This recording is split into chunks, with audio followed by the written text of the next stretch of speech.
آج کون حکمرانی کر رہا ہے؟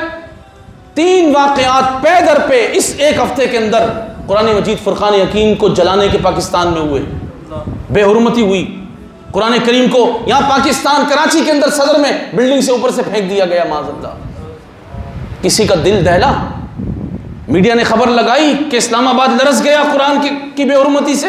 پوچھ رہا ہوں، کسی اینکر پرسن نے کہا کہ ملک میں زلزلہ آ جائے گا، وبال آ جائے گا؟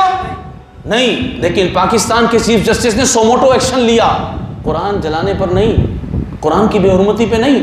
جن ہندوؤں نے قرآن جلایا تھا، جب مسلمانوں نے احتجاج کیا، کوئی سنوائی نہیں ہوئی، کوئی بات سننے والا نہیں تھا، انہوں نے سڑکیں بلاک کر کے دیکھ لی، کوئی بات نہیں سن رہا تھا۔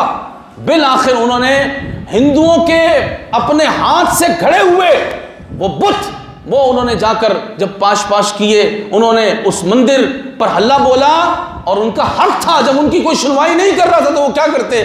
جن ہندوؤں نے قرآن جلایا تھا انہوں نے مندر کو جب نقصان پہنچایا تو سوموٹو ایکشن آ گیا۔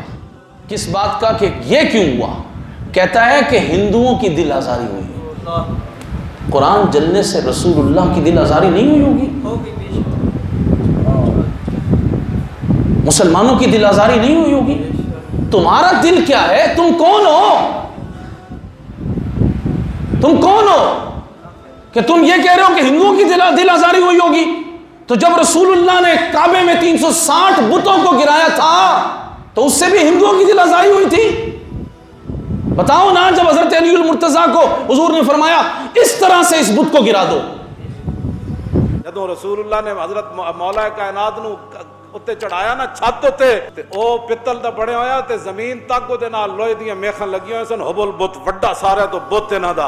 حضور پیچھے ہٹ گئے کعبے تو، پیچھے ہٹ کے تے مولا علی جدوں اونوں ڈھان لگے نا تے حضور نے فرمایا علی انج نہیں، انج کر کے ڈاؤ، انج کر کے ہلاؤ انہوں۔ حضور تے طریقہ بھی دس دین بھائی بت نو ڈھانا کنج۔ مولا علی تے ڈھا ہی دینا سی، لیکن حضور نے فرمایا علی جلدی کرو، ہن اسی جے آ گئے، ہن ساڈے سامنے کعبے دی چھت تے پیا رہنا ہے۔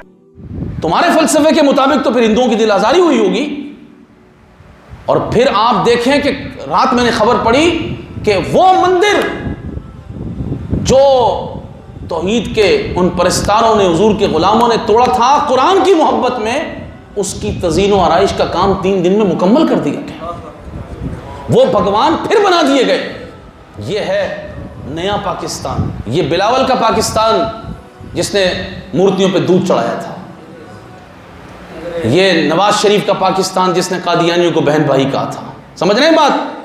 آپ بتائیں، ملک کا چیف جسٹس اگر ہندوؤں کی دل آزاری کا خیال کرے اور قرآن کریم فرقان حکیم کے بے حرمتی کا خیال نہ کرے تو قوم پر وبال نہیں آئے گا؟ پھر پاکستان میں برکتیں آئیں گی؟ آپ جو مرضی کر لیں برکت کے لیے، اتنی آگ برس رہی ہے اور برسے گی،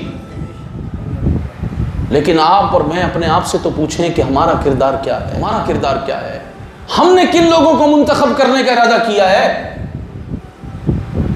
اگر ہمیں دین سے وفا نصیب ہو جائے تو پھر ان ظالموں کی ہمت نہیں ہوگی پاکستان کو اس طرح لوٹیں۔ اور ہمارے بزرگ فرمایا کرتے تھے کہ پاکستان اللہ کے رازوں میں سے راز ہے، کہ جو اس کے ساتھ نقصان کا ارادہ کرتا ہے اس کو اللہ تبارک و تعالیٰ تباہ و برباد ضرور کرتا ہے۔ میں آپ کو اس کی مثالیں دے دوں، آپ آج ذرا ان کی قبریں تو ڈھونڈیں کہ جنہوں نے پاکستان کے ساتھ غداریاں کی تھیں۔ آپ قبرستانوں میں چلے جائیں، وہ جو پاکستان کا گورنر جنرل بنا تھا، نام تو اس کا غلام محمد تھا، اس کو دیکھا آپ نے کہ اس کی قبر کتنی عبرت کا نشان بنی ہوئی ہے؟ اور اسی طرح جن جن لوگوں نے ختم نبوت کی تحریک میں اور پھر وطن عزیز پاکستان کو جس طرح بھی نقصان پہنچایا تھا، آج دیکھ لیں جا کر ان کی قبروں پہ کتے بھی پیشاب کرنے نہیں جاتے۔ اور جنہوں نے پاکستان سے وفا کی ہے، پاکستان سے وفا کی ہے حضور کے نام پر، حضور کے دین کی وجہ سے، اللہ تبارک و تعالیٰ نے ان کو بڑی شاندار عزت عطا فرمائی، بڑی عزت عطا فرمائی۔ تو عزیز دوستو، 14 اگست منانی ہے تو ایک دفعہ ان شرم و حیا والی بیٹیوں کو بھی یاد کر لو، ان شرم و حیا والی بیٹیوں کو بھی یاد کرو۔ آج تو پوری قوم کی بیٹیوں کو بے حیا، جو عزت انہوں نے بچا کر پاکستان بچایا تھا، انہوں نے اس عزت کو لوٹا کر نیا پاکستان بنا دیا۔